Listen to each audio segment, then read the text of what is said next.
Hello, I am Mantastic and Fantastic, and today I'm going to be talking about how you can build an efficient team for dungeon offense in PvP for Creature Quest. So there have been a lot of different meta shifts and changes that have occurred over the past couple of months, and my tier lists are going to be updated very shortly to reflect the new strategies that are emerging. So no one is really actually filling out 5 dungeons and having stun and silence immune bosses. It's just not feasible. So at this point in time, people are basically making 1, maybe 2 dungeons and trying to capitalize on the first floor, eliminating as many threats as possible. So because floor 1s are now very scary, along with the fact that shrines from kingdoms and all the boosting some players do makes things very lethal.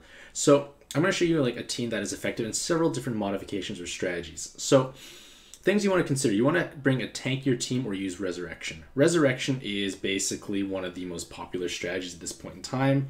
Some people think it's a little unfair, but he's a little broken in that he resurrects people. He's the tankiest of any resurrecting creature. So basically if something dies and he's alive, I don't actually have basically my team back up and running very quickly. And you want to use duplicate colors if you use a resurrection card, because for instance my Oathkeeper is white as well, and because Astral has also the same vulnerability to dark cards will tend to either attack Oathkeeper or Astral. If they attack Oathkeeper, who's very tanky and very durable, say they kill him off eventually, Astral can just res him, and Astral is still alive. The goal is to keep Astral Watcher alive. I have Green Giant, who is also very tanky. Sandworm, I don't know, like I was using him before for dungeon defense. It had good colors, but I'm feeling I might want to change Sandworm out because it's so weak at this point in time, unless he gets a big stat boost, and Phoenix is the kind of shining card in the team. So the idea is right now you want to funnel mana into a single card. And if you can funnel mana into one creature, you're able to use their special right away on turn 2. Now, if you can look at my combo dots, I have many fire dots, and I will have enough mana to basically have Phoenix ready on turn 2 immediately. Now, Phoenix may or may not necessarily be the best choice to funnel mana into, but it's quite consistent. Provided the last boss is not blue or another Phoenix, usually you can solo the entire dungeon if your Phoenix is strong enough. So it's actually not a terrible thing to keep your Phoenix constantly getting mana and just healing and eliminating one target at a time. Of course, you are going to run into the issue of if you have a poor luck stat or the other dungeon is very highly stacked in luck, your debuff is going to miss, and that's a big problem. So that's why Phoenix I'm a little on the fence about. Like if I had Fire Giant, for instance, I would probably use Fire Giant over Phoenix in terms of funneling mana into. So I will show another video later how to make a strong dungeon defense, and I'm running 2 dungeons that are quite effective at this point in time, I feel.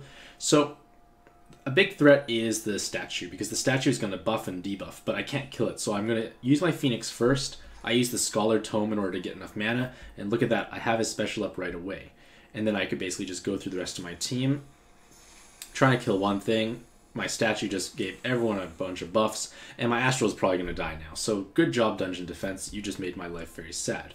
But I at least have the ability to cast a special right now. So for instance, I want to remove, say, this thing here. Okay, so the mummy just one-shot my Oathkeeper, but that means Astral is still alive. So you see like how Phoenix can eliminate one target at a time, and my Astral Watcher is still alive, which is good, but he's probably going to die in a moment. Again, I can just use Phoenix and chunk down. See, he's not dead, look at that. But my luck is down very low, so that's the downside of Phoenix. Like, it can miss all the time, it feels like. And there goes someone else. But you can see here, like, I just keep my Phoenix running. Like, the idea is you can funnel mana into one card. Like, I feel like my dungeon is obviously quite strong. Like, if the statue debuffs, the dungeon can be over. And at this point in time, I've lost, basically. This dungeon I won't be able to beat my dungeon. Like, I can clear this floor, but when I fight my Phoenix as the boss, I can't deal with it. Like, I just won't be able to deal with it. So that's one strategy. Like, obviously it's not the perfect showcasing, but that's the idea. Like, you want to funnel mana into one card to eliminate a threat. Ideally, you want to have something that can obviously eliminate threats instantly. Phoenix's elimination is very delayed, which is kind of unfortunate because the creature gets to actually cast a special ability still. So let's test this again, but I'm going to bring a slightly modified team. So actually, I'm going to showcase a worse scenario and a better scenario, actually. So again, like I just only have fire cards, it seems like. Oh shoot, there we go. I only have fire cards, it feels like, for funneling mana, and I can't reroll combo dots to really change this strategy up whatsoever. So this should yield, I think, enough mana for this fire chick. And another strategy is you AoE down the whole wave if possible. I don't know, I didn't test this to see if I have enough mana for the fire girl, but you're going to see the idea. Like, if I can funnel mana into an AoE ability, I would be able to then... No, it wasn't enough. I don't even know how much. Okay, she needs a lot of mana, wow. But regardless, okay, so then the idea is if you have an AoE ability, you want to then try and combo it so you can do as much damage as possible. Now, this Fire Sorcerer has not been leveled up, it's not awakened, it's not totem. No, it is leveled up, but it's not awakened, it's not totem, so it's going to be very underwhelming. So I could use Phoenix to get all those mana dots, and then basically from here I could cast her special. And this is a poor example of an AoE usage, because it's just going to hit multiple targets and nothing really happened. If it was fully awoken, it would do more splash damage, I'd get another fireball, but I didn't actually remove any threat, and now I'm doomed because I basically just spent all that time and effort funneling mana into something that is not going to be effective. So we're just going to exit right now. So that's an example of a poor AoE, something that's random target in nature. Even if you combo it, it's not going to do enough damage to kill something, just because of that random target nature. So let us try this again with a better AoE option. So again, this guy has not been totemed, he has not been awakened, so we can imagine just to a certain extent what's going to happen here. So